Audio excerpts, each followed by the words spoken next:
Magandang tanghaling tapat mga kababayan. Dito na tayo sa highway, no? Kumusta? Good morning, magandang tanghali sa ating lahat. Salamat sa ating mga followers, views. Tumaas taas na, no? So, ulitin ko, magandang hapon. Patanghali na. Maraming salamat sa inyong taga-subaybay sa ating lahat dahil tayo po ay live naman tayo rin sa ating YouTube channel.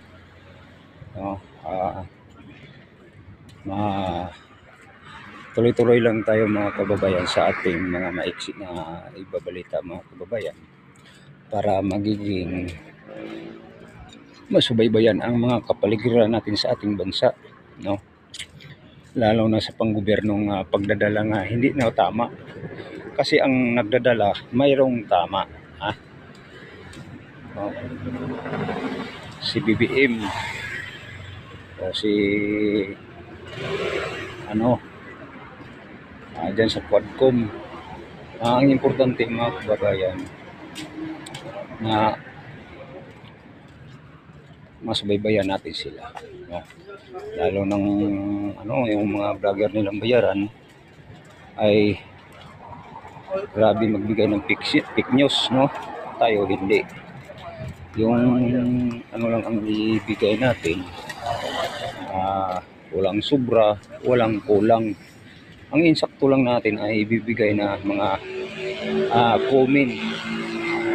Dito tayo magbabase sa ating kikita sa ating mga kapaligiran, no? Hindi tayo magawa-gawa ng kwento na hindi namang totoo. Ibigay natin ang kwento yung totoo, no? So grabe, ang importante kayo na lang ang maghusga o anong dapat gagawin, no? Pero hindi lang sila manatili dahil sila ay samantala lang yun mga kababayan. Hindi talaga yung totally nga sila magiging manatili. Pag wala ng ilang boss dyan, wala nasa rin silang lahat kasi lapit ng eleksyon, sila ay wala na rin, no? Hindi naman sila iboto ng taong bayan.